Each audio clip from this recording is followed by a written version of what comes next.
Mensagem do livro Por que tarda o pleno avivamento, de Leonard Ravenhill, uma obra publicada pela editora Betânia.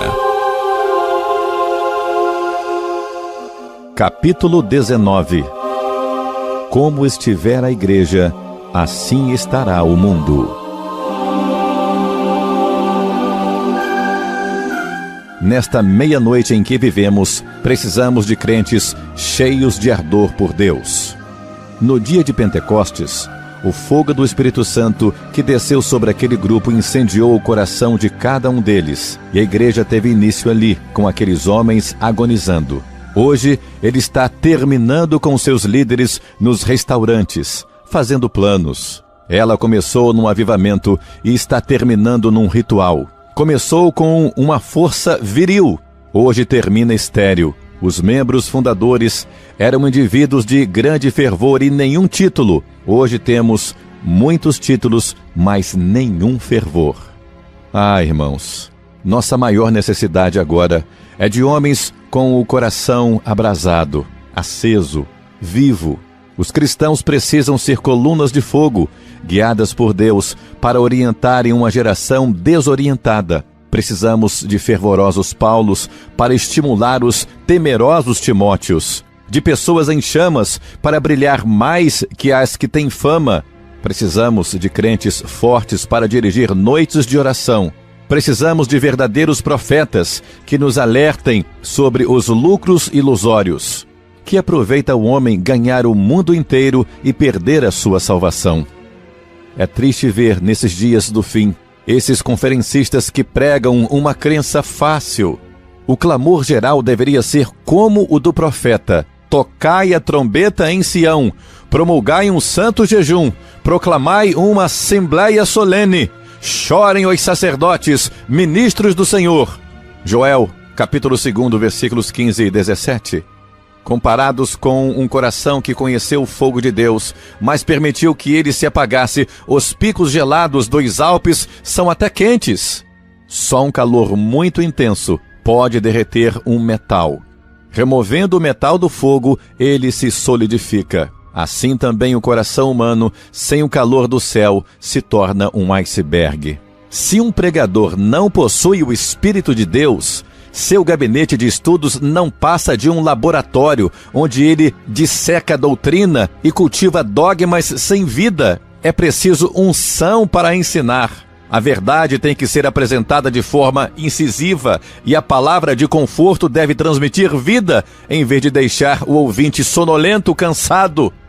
Precisamos urgentemente de cristãos inspirados. Esta geração degenerada necessita de homens movidos pelo Espírito de Deus. Se nosso ardor não passar de uma mera chama humana, se nosso fogo nada mais for que um sectarismo carnal, será apagado pela ventania da iniquidade que varre esse tempo do fim que nós estamos vivendo. Neste momento, o mundo está sendo avassalado pelo impetuoso vento das falsas religiões e do cristianismo morno, e nós também, alertados sobre essas falsas chamas por homens sem ardor, acomodamo-nos a uma vivência cristã sem fogo espiritual. Incapazes de discernir entre carne e espírito, os religiosos de hoje estão alardeando em manchetes bombásticas que já se divisa um novo boom espiritual.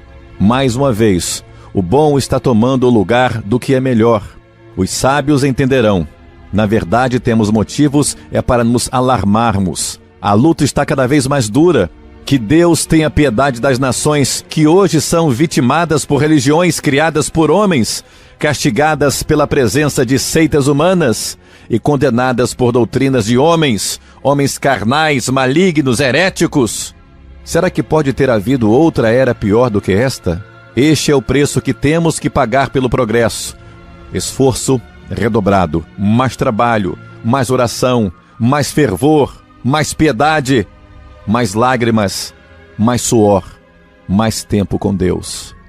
Como estiver a igreja, assim estará o mundo. Se a sentinela dormir, os inimigos invadirão a cidade.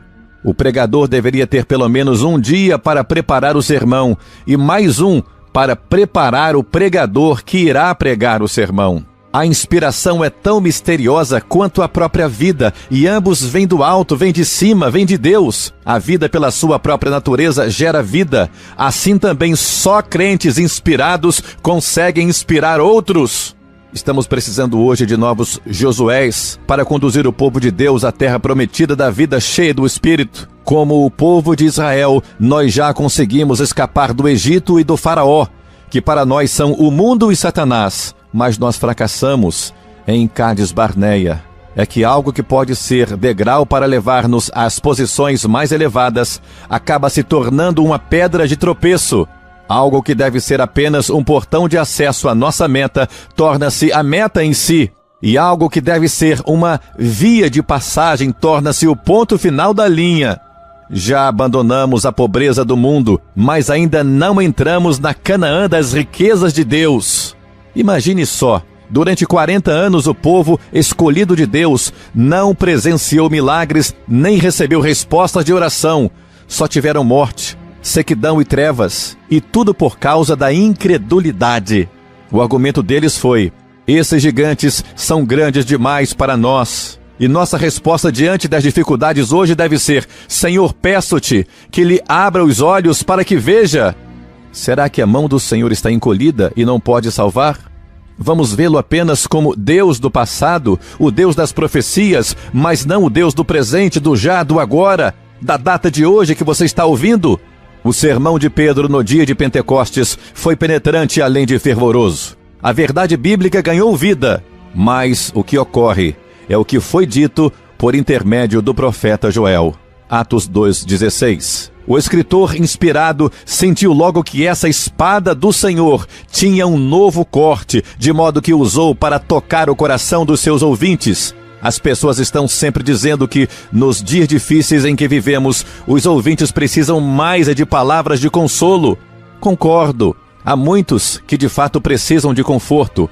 Os enfermos, os abatidos, os que sofrem. Contudo, que ninguém se esqueça de que aquele que vê uma casa incendiando-se e permanece em silêncio comete um crime terrível. Se alguém vir um criminoso entrar armado na casa de um vizinho e não der o alarme, não o está confortando nem um pouco. Isso não é exagerar a situação de perigo em que nós vivemos hoje. Será que vamos falhar ante esse homem fraco dos nossos dias, que deseja, anseia que a nossa pregação seja um evangelho de sangue, de encarnação divina e de um inferno real?